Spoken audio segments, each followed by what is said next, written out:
ओम नमः शिवाय। नमस्कार दोस्तों, आपके अपने चैनल प्योरिटी ऑफ लाइफ में मैं नीलम शुक्ला आपका बहुत बहुत स्वागत करती हूँ। दोस्तों, शास्त्रों के अनुसार अमावस्या तिथि पितरों को समर्पित होती है।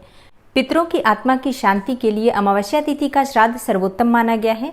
इस दिन पूर्वजों के निमित्त तर्पण करने से, दान करने से और पूजा करने से 7 पीढ़ियों तक खुशहाली का आशीर्वाद मिलता है। पितृदोषों से मुक्ति के लिए और काल सर्प दोष से मुक्ति के लिए अमावस्या तिथि को सर्वोत्तम तिथि माना गया है। तो आज की वीडियो में आप जानेंगे भाद्रपद मास की अमावस्या तिथि के बारे में। भाद्रपद मास की अमावस्या तिथि कब प्रारंभ हो रही है, कब समाप्त हो रही है, और कई भक्त हैं जो कि अमावस्या का व्रत धारण करते हैं, तो उन्हें व्रत कब धारण करना है, अमावस्या का स्नान कब करना है, पितरों के निमित्त दान और तर्पण कब किया जाएगा, और हाँ, अमावस्या तिथि पर घर की सुख समृद्धि के लिए, पितरों की आत्मा की शांति के लिए और माँ लक्ष्मी की कृपा पाने के लिए आज विशेष क्या करना चाहिए और क्या नहीं करना चाहिए, संपूर्ण जानकारी आपको आज की वीडियो में मैं शेयर करने वाली हूँ।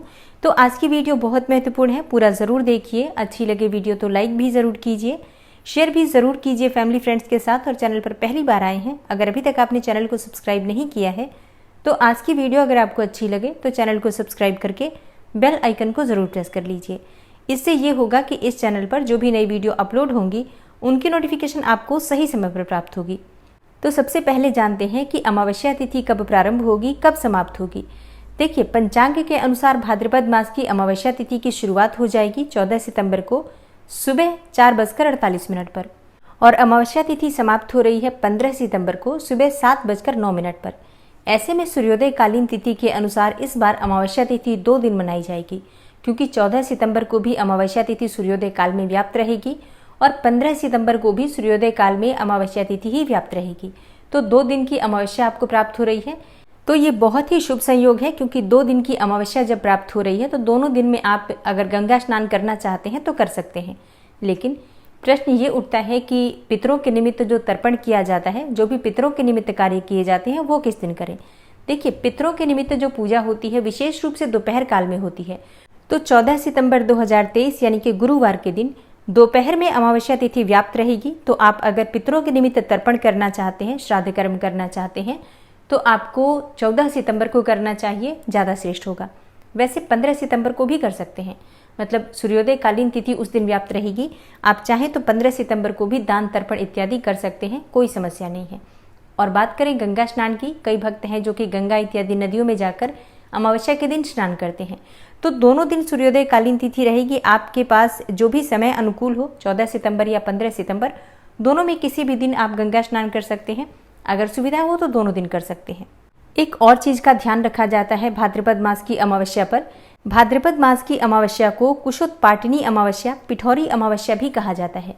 कुशोत्पाटिनी मतलब कुशा की घास जो होती है, जो भी धार्मिक कार्यों में प्रयोग की जाती है घास, उस कुशा को अगर आप आज के दिन, पिठौरी अमावस्या के दिन, कुशोत्पाटिनी अमावस्या के दिन एकत्रित करके रखते हैं तो इस कुशा का प्रयोग आप पूरे 1 वर्ष तक कर सकते हैं। 1 वर्ष तक ये कुशा अशुद्ध नहीं मानी जाती, बासी नहीं मानी जाती है।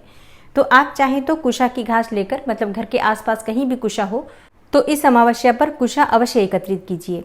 और कुशा का प्रयोग तो देखिए देवताओं की पूजा में भी किया जाता है, पितरों की पूजा में भी किया जाता है। अभी पितृपक्ष प्रारंभ होने वाला है, तो इससे पहले अगर आपके घर में पितरों का तर्पण इत्यादि किया जाता है तो इसके लिए कुशा आप पहले से ही, मतलब अमावस्या पर ही लेकर रख सकते हैं। क्योंकि ऐसी मान्यता है कि इस कुशा का प्रयोग अगर आप पूरे वर्ष भर पूजा पाठ में, पितरों के श्राद्ध कर्म में करते हैं तो समस्त कार्य बिना किसी विघ्न बाधा के पूरे हो जाते हैं। कुशा घास की अंगूठी पहनकर श्राद्ध कर्म करने से पूर्वजों की आत्मा को तृप्ति मिलती है, इसलिए इसे बहुत पवित्र माना जाता है। कुश के आसन पर बैठकर पूजा करने से देवी देवता जल्दी स्वीकार करते हैं, इसलिए कुशा का बहुत अधिक महत्व माना गया है। शास्त्रों के अनुसार ऐसी मान्यता है कि कुश की उत्पत्ति भगवान विष्णु के रोम से हुई है और कुशा का मूल में ब्रह्मा का वास है, मध्य में भगवान विष्णु का वास है और अग्रभाग में शिव का वास माना गया है। और इसी कारण तुलसी की तरह कुश को भी कभी बासी नहीं माना जाता। तो ये घास बहुत पवित्र होती है, आज के दिन आपको जरूर एकत्र करना चाहिए। और अब जानते हैं कि अमावस्या के दिन क्या करें, जिससे कि माँ लक्ष्मी की कृपा सदैव हमारे घर पर बनी रहे और पितरों का आशीर्वाद भी सदैव बना रहे। तो देखिए, अमावस्या तिथि अत्यंत ही पवित्र तिथि है, इसलिए इस दिन प्रातःकाल जल्दी उठना चाहिए। ब्रह्म मुहूर्त में उठ जाइए, उठकर नित्य कर्मों से निवृत्त होकर स्नान कर लीजिए।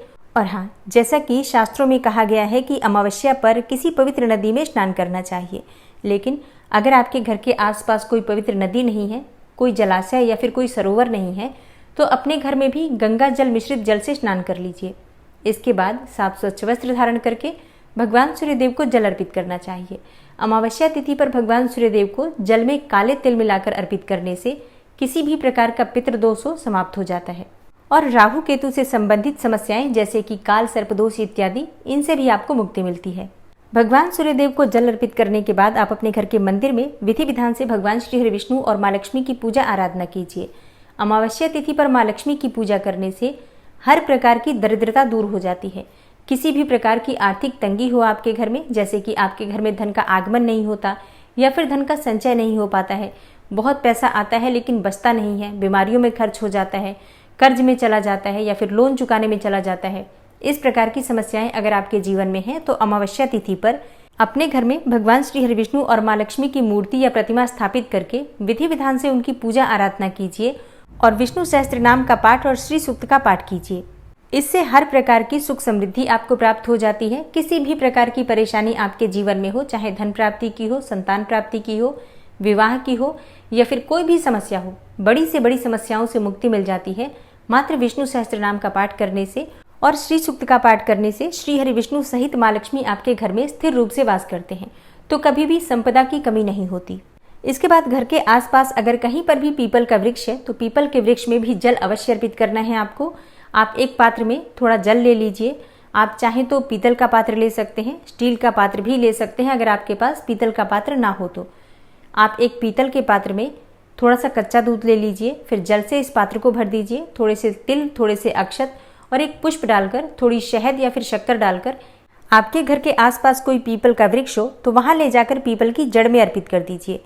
इससे हर प्रकार के पितृदोष समाप्त हो जाते हैं। किसी भी प्रकार की परेशानी आपके जीवन में हो या फिर आपके बनते हुए काम बिगड़ जाते हैं, हर कार्य में बाधा आती है, हर कार्य में रुकावट आ रही है, आर्थिक तंगी से आप परेशान हैं, बच्चों के विवाह नहीं हो पा रहे हैं, किसी भी प्रकार की परेशानी आपके जीवन में है, अमावस्या को इस प्रकार से जल अर्पित करने से हर प्रकार की परेशानी से आपको मुक्ति मिल जाती है। और हाँ, पीपल की पूजा करते समय पीपल में आपको दीपदान भी करना है। देखिए, दीपदान आप सुबह भी कर सकते हैं, शाम को भी कर सकते हैं, जो भी समय आपके पास उपलब्ध हो। विशेष रूप से संध्या काल में दीपदान जरूर करना चाहिए।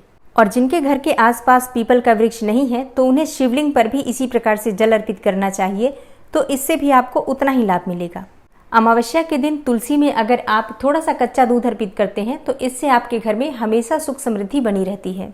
अमावस्या के दिन काली चींटियों को शक्कर और आटा डालने से किसी भी प्रकार का कर्ज हो, कितना भी बड़ा कर्ज हो, उससे आपको मुक्ति मिल जाती है। अगर संभव हो तो अमावस्या तिथि के दिन किसी गरीब को, किसी जरूरतमंद को भोजन अवश्य कराना चाहिए। तो ये सभी कार्य हैं जो आपको अमावस्या तिथि पर जरूर करना है।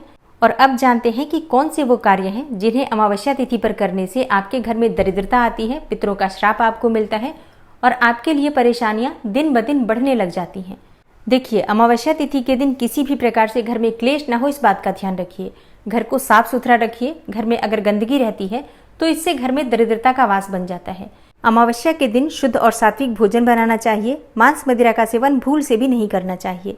शास्त्रों के अनुसार जिन घरों में मांस मदिरा का सेवन अमावस्या तिथि पर किया जाता है, ऐसे घरों में हमेशा पितृदोष बना ही रहता है और पितरों के श्राप की वजह से ऐसे लोग हमेशा दुखी रहते हैं। इसलिए आज के दिन शुद्ध और सात्विक भोजन बनाइए। हो सके तो भोजन में से किसी गरीब को, किसी जरूरतमंद को या किसी ब्राह्मण को घर बुलाकर भोजन अवश्य कराइए। और अगर ऐसा संभव न हो तो आपके घर में जो भी भोजन बना है उसमें से किसी गाय को, कुत्ते को और कौवे को भोजन अवश्य देना चाहिए। 3 जीव जो कि गाय, कुत्ते और कौवे होते हैं, अगर हम इन्हें भोजन देते हैं अमावस्या या पूर्णिमा पर तो हमारे पितरों को इनके द्वारा भोजन मिल जाता है और हमें हमारे पितर आशीर्वाद देते हैं, जिससे हमारे घर में जो भी रुके हुए कार्य होते हैं, हमारे जीवन में जो सफलता बाधित होती है या हम किसी परेशानी में होते हैं तो सारी परेशानियों से हमारे पितरों की कृपा से हमें मुक्ति मिल जाती है। तो आज का दिन बहुत श्रेष्ठ होता है। जितना हो सके शुद्ध और सात्विक रहना चाहिए, कलह क्लेश से दूर रहना चाहिए, मांस मदिरा का सेवन नहीं करना चाहिए, माँ लक्ष्मी, श्री हरि विष्णु और पितरों का ध्यान करके उनकी पूजा जरूर करनी चाहिए। उम्मीद करती हूँ आज की वीडियो से आपको लाभ अवश्य होगा। आने वाली वीडियो में आप सुनेंगे अमावस्या व्रत की कथा। और हाँ, अगर आप कोई भी वीडियो देखना चाहते हैं तो कमेंट बॉक्स में लिखकर आप हमें बता सकते हैं। मिलती हूँ मैं आपसे अगली वीडियो में, तब तक के लिए नमस्कार।